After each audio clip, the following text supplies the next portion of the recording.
बिस्मिल्लाहिर्रहमानिर्रहीम। अस्सलाम वालेकुम बेटा। उसके नाम से आगाज़ के जिसके नामों में से एक नाम रहमान, के जिसके नामों में से एक नाम रहीम, के जो सबकी सुनता है, सब कुछ सुनता है और सबसे पहले सुनता है। तो अज़ीज़न, आज का जो टॉपिक है वो है हमारा कंडीशनल सेंटेंस, यानी एक कंडीशन की वजह से कोई दूसरा काम अमल पैरा हो, कंडीशनल सेंटेंस में आता है, जिसको आम ज़ुबान में हम इफ़ सेंटेंस भी कहते हैं। तो अब इफ़ सेंटेंस या कंडीशनल सेंटेंस, इसकी अगर टाइप देखें 1, 2 और 3, तो आज हमने टाइप 1, टाइप 2 और टाइप 3 की तरफ जाना है। तो टाइप 1 जो है, इसमें हम किस तरह से इसको कंप्यूट करते हैं। So for as the type 1 is concern, we may say that we start if and after if we use present indefinite tense, then we put comma and the next step would be the future indefinite tense। यानी हमारे पास जो type 1 है उसमें हम उर्दू के मुताबिक अगर चलें तो उर्दू के मुताबिक 2 फ्यूचर आएंगे, यानी अगर वो मेहनत करेगा तो कामयाब होगा, अगर वो यहाँ आएगा तो मैं उसकी मदद करूँगा, अगर वो लाहौर जाएगा तो चिड़ियाघर की सैर करेगा। यानी दोनों ही फ्यूचर उर्दू में अगर देखें तो दोनों फ्यूचर, और उर्दू में 2 फ्यूचर का आना पॉसिबल है। So for as English is concern, तो in English we don't use 2 futures in a single sentence. यानी इफ सेंटेंस, अगर इफ सेंटेंस हो या कंडीशनल सेंटेंस हो तो हम 2 फ्यूचर यूज नहीं करते, बल्कि हम इफ वाले हिस्से को प्रेजेंट इंडेफिनिट टेंस की तरफ ले आते हैं और उसके बाद हम कोमा लगाते हैं और कोमा के बाद हम फ्यूचर इंडेफिनिट टेंस करते हैं। इसकी टाइप 1 का नाम हमने दिया इसको। आप देखें टाइप 1 में इफ़ के बाद कौन सा टेंस है, इफ़ के बाद ये प्रेजेंट इंडेफिनिट टेंस आएगा और कोमा यूज़ करेंगे और कोमा के बाद आप फ्यूचर इंडेफिनिट टेंस इस्तेमाल करेंगे। तो ये टाइप 1 बनेगी।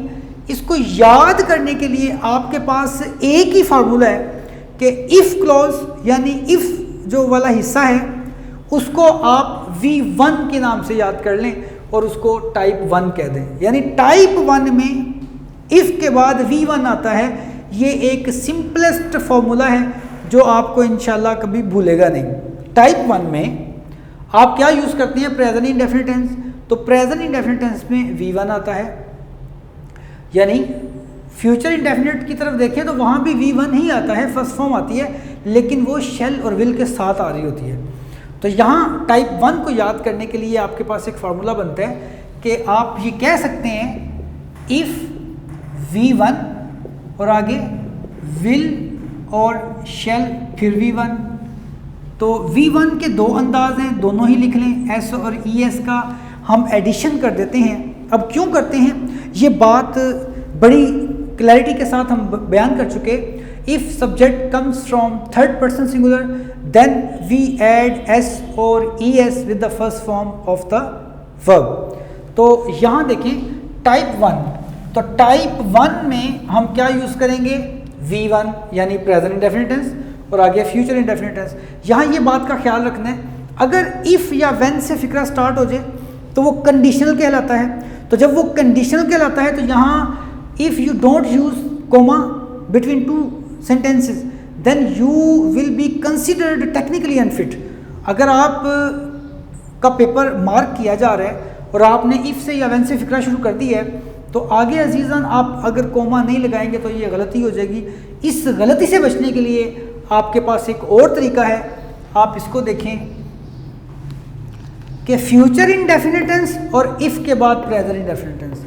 आप दोनों सेंटेंसेस में देख लें, दोनों फार्मूलोज में देख लें कि आप इफ़ वाला हिस्सा प्रेजेंट इंडेफिनिट टेंस में कर रहे हैं। ये देखें if present indefinite tense, if present indefinite tense, और इफ़ के बगैर वाला हिस्सा फ्यूचर इंडेफिनिट में कर रहे हैं। दोनों में एक फ़ायदा है कि अगर आप कोमा से बचना चाहती हैं तो इफ़ वाले हिस्से को आप अंदर ले जाएं और इफ़ के बगैर वाले हिस्से को आप बाहर ले आएँ। इसकी मिसाल देख लें, इफ़ ही वर्क्स हार्ड, अगर वो मेहनत करेगा। आप उर्दू क्या पढ़ रहे हैं, अगर वो मेहनत करेगा, क्योंकि आगे आपके पास है कि वो कामयाब होगा। तो 2 फ्यूचर उर्दू में आ सकते हैं, अंग्रेज़ी में दो फ्यूचर अजीज़ान कभी नहीं आते, तो इसलिए आप कह सकते हैं if he works hard, comma, कोमे का मतलब यहाँ तो, ही विल सक्सीड। तो ये आपके पास, अगर आप कोमे से बचना चाह रहे हैं तो इस कोमे से बचने के लिए आप क्या करेंगे, he will succeed if he works hard. तो यानी इस तरह से आप अगर इफ़ वाले हिस्से को अंदर ले आएंगे तो आप कोमा से बचेंगे। अगर आप लिखते वक्त ये गलती करते हैं तो ये पूरे का पूरा सेंटेंस खुदा न ख्वास्ता गलत होगा। तो इसलिए आपने ये गलती कभी नहीं करनी।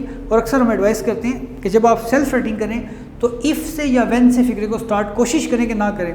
अगर आप इफ़ या व्हेन से फ़िक्रा शुरू करना चाहें तो वो कंडीशनल बन चुका होगा, तो फिर अगर कंडीशन लगेगी तो वो सेंटेंस जो है वो एक्सेप्टेबल होगा, अदरवाइज़ नॉट। अब इसकी टाइप 1 आपको याद हो चुकी होगी कि टाइप 1 का एक ही तरीका है, टाइप 1 में V1 इस्तेमाल होगा। अब आगे चलें तो आगे इसका जो टाइप 2 है, तो टाइप 2 में देखें आप V2 इस्तेमाल कर रहे हैं, यानी पास्ट इंडेफिनिट इस्तेमाल कर रहे हैं। तो आप कह सकते हैं इफ़ पास्ट इंडेफिनिट आगे कोमा और वुड के बाद आप फर्स्ट फॉर्म यूज़ कर रहे हैं, तो ये टाइप 2 है। जिस तरह से आपने टाइप 1 की थी, टाइप 1 में आपने इफ़ के साथ V1 शुरू किया था, V1 का आगाज़ किया था। आप इसी फार्मूले को रिपीट कर सकते हैं कि टाइप 2 में आप इफ़ के बाद V2 लगाएंगे तो आप जानते हैं कि पास्ट इंडेफिनिट में V2 ही आती है और आगे वुड के बाद आप फर्स्ट फॉर्म लगाते हैं। जैसे आप ये कहना चाहें कि अगर उसने मेहनत की तो वह कामयाब होगा, फर्ज करें, तो अगर उसने मेहनत की तो वो कामयाब होगा। तो ये कैसे पॉसिबल है कि शुरू में माजी आ चुका, पास्ट आ चुका, तो आगे फ्यूचर आए। तो अगर आगे फ्यूचर आए तो डायरेक्ट इनडायरेक्ट की रूल के मुताबिक आप उसको वुड में चेंज करते हैं, शेल विल को। तो असल में यहाँ शेल विल वुड में ही चेंज हुआ है। तो इसमें फिर एक बात सुन लीजिए कि यहाँ कोमा से बचने के लिए, अगर आप कोमा भूल जाते हैं तो you will be consider technically unfit. तो अगर आप कोमा भूलते हैं तो आप वुड वाला हिस्सा पहले लिख दें, वुड के बाद फर्स्ट फॉर्म यूज़ कर दें, फिर इफ़ के बाद पास्ट इंडेफिनिट यूज़ कर दें, टाइप 2 ही रहेगी। दोनों में देख लें, इफ़ के बाद V2, इफ़ के बाद V2, यानी इफ़ के बाद पास्ट इंडेफिनिट टेंस यूज़ कर रहे हैं, यहाँ भी इफ़ के बाद पास्ट इंडेफिनिट टेंस यूज़ कर रहे हैं। इसकी जो फंक्शनैलिटी है उसमें किसी किस्म की तब्दीली नहीं हो रही, आप सिर्फ प्लेसमेंट चेंज कर रहे हैं कोमा की वजह से। अगर आपने कोमा नहीं लगाया, इफ़ या व्हेन से फिक्रा शुरू कर दिया, आगे कोमा नहीं लगाया, भूल गए हैं, तो सारे का सारा सेंटेंस यानी 2 सेंटेंस गलत हुए तो इसके 2 नंबर कटते हैं, यानी ये इतना ख़तरनाक किस्म का सेंटेंस कहलाता है। अब इसकी मिसाल देख लें, इफ़ ही केम हियर, अगर वो यहाँ आया, आई वुड हेल्प हिम, तो मैं उसकी मदद करूँगा। तो यहाँ देखिए शेल या विल आना चाहिए था, तो यहाँ अगर आई है तो उसके मुताबिक शेल आना चाहिए। तो चूँकि यहाँ पास्ट लग चुका है तो फिर हम शेल या विल को दोनों को ही वुड में लेके जाएंगे। यहाँ एक बात याद रख लें, अगर आप ये समझ रहे हैं कि शेल को शुड में ले जाएं और विल को वुड में ले जाएं तो टेंस चेंज ना, ऐसा नहीं होगा। शेल और विल दोनों को ही वुड में लेके जाना पड़ेगा। और जहाँ तक बात है शुड की, तो शुड का जो माजी होता है, शुड का जो पास्ट होता है, वो शुड हैव में चला जाता है। वो एक ज़िमनी बात है, वो एक अलग सी बात है, वो किसी और लेक्चर में इंशाल्लाह आपकी खिदमत में पेश की जाएगी। यहाँ उसका सिर्फ एक हिंट बनता था कि शेल और विल दोनों का ही मतलब यानी वुड में जाएगा। तो फिर दोबारा सुन लीजिए, अगर टाइप 1 आपने याद करनी है तो टाइप 1 का मतलब है कि इफ़ के बाद V1, और अगर आपने टाइप 2 याद करनी है तो इसका मतलब है इफ़ के बाद V2, ताकि आप ये एग्जामिनेशन सेंटर में जब पूछा जाएगा आपसे, क्वेश्चन पेपर में आपसे क्वेश्चन आएगा कि ये कंडीशनल टाइप 1 है, 2 है, 3 है, तो बच्चे वहाँ कंफ्यूज होते हैं कि अब ये टाइप 1 होगी या 2 होगी या 3 होगी। तो हम बेटा जान आपकी खिदमत में पेश करें कि अगर ये टाइप 2 है तो इफ़ के बाद V2 लगा होगा, अगर ये टाइप 1 है तो इफ़ के बाद V1 लगा होगा। अब आगे देखें, इसी सेंटेंस को जैसे आपने लिखा, सुना कि इफ़ ही केम हेयर, अब ये वाला हिस्सा इफ़ से शुरू हुआ है तो इसलिए कोमा लगाया। अगर आप कोमा से बचना चाह रहे हैं तो आप इसको इस तरह लिख सकते हैं, I would help him if he came here, यानी यही सेंटेंस आप इफ़ वाले हिस्से को अंदर ले जाएं, और ये जो कोमा के बाद वाला हिस्सा था वो हिस्सा शुरू में आएगा, तो इस हिस्से को शुरू में लाने के लिए शुरू में कोमा लगाने की ज़रूरत नहीं पड़ती। अब आपके पास आ गया टाइप 3, इसका लास्ट जो सेंटेंस है वो टाइप 3 में आएगा किस्म में। टाइप 3, जिस तरह आपने टाइप 1 और टाइप 2 को याद कर लिया अब तक कि टाइप 1 में क्या आता था, बोलें शाबाश, V1 शाबाश। टाइप 2 में क्या आता था, V2 इफ़ वाले हिस्से में। और इसी तरह टाइप 3 में वही फंक्शनलिटी सेम है, कहते हैं इफ़ वाले हिस्से में V3 आएगा। तो आप देखें पास्ट परफेक्ट में कौन सी फॉर्म लगाते हैं, थर्ड फॉर्म लगाते हैं, यानी पास्ट परफेक्ट जो है उसमें थर्ड फॉर्म लगती है। तो हम ये कह सकते हैं कि टाइप 3 में आप V3 यूज़ करते हैं। बस ये बात याद रखिएगा कि टाइप 3 में वुड हैव के बाद थर्ड फॉर्म लगाते हैं। जैसे टाइप 1 में आपने प्रेजेंट इंडेफिनिट किया इफ़ के बाद वाले हिस्से में, टाइप 2 में आपने वुड के बाद फर्स्ट फॉर्म लगाई इफ़ के बाद वाले हिस्से में, और टाइप 3 में आप वुड हैव के बाद थर्ड फॉर्म लगा रहे हैं इफ़ के बाद वाले हिस्से में। यहाँ भी वही फंक्शनैलिटी है। अगर आप कोमा से बचना चाहते हैं तो एक ही सूरत है कि इफ़ वाले हिस्से को आप कोमा वाले हिस्से की तरफ ले जाएं और कोमा वाले हिस्से को शुरू में ले आएँ। देखें वुड हैव वाला हिस्सा पहले आ जाएगा और इफ़ के बाद पास्ट परफेक्ट टेंस आ जाएगा। यहाँ भी फंक्शनैलिटी सेम है, यहाँ बिल्कुल कोई फ़र्क नहीं पड़ रहा, इसका तवाज़न है फ़िक्रे में, कोई इसमें गलती नहीं है। इफ़ वाला हिस्सा थर्ड फॉर्म में है और इफ़ के बगैर वाला हिस्सा वुड हैव में है। अब यहाँ देखें कहता है if he had worked hard, चूँकि आपने इफ़ से फिक्रा शुरू कर दिया है, तो अब अगर आप कोमा पुट नहीं करते तो आप जो है वो टेक्निकली अनफिट कहलाएंगे, फिक्रा गलत होने की तरफ चला जाएगा, इसके मार्क्स नहीं मिलेंगे, तो फिर नेगेटिव इम्पैक्ट पड़ेगा। तो इफ़ से फिक्रा शुरू किया तो कोमा लाजमी आएगा, ये याद रखिएगा। और इस कोमे का जो मतलब है वो तो होता है, यानी तो को इंग्लिश में कोमा कहते हैं, आप इस तरह से ये समझ सकते हैं।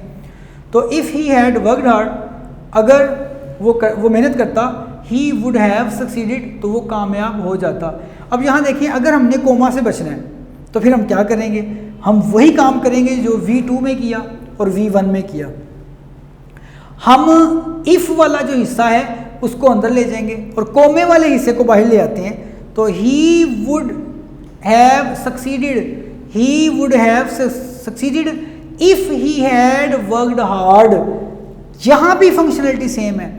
एक बात आप ज़रूर सुन लीजिए, अगर आपने कंडीशनल टाइप ऑब्जेक्टिव टाइप आपसे पूछा जाएगा, बोर्ड में पूछा जाएगा, 9th 10th में पूछा जाएगा, 8th में पूछा जाएगा, आपने एक बात याद रखनी है, अगर वो कहे टाइप 1 तो आप कह दें V1, इफ़ वाला हिस्सा V1।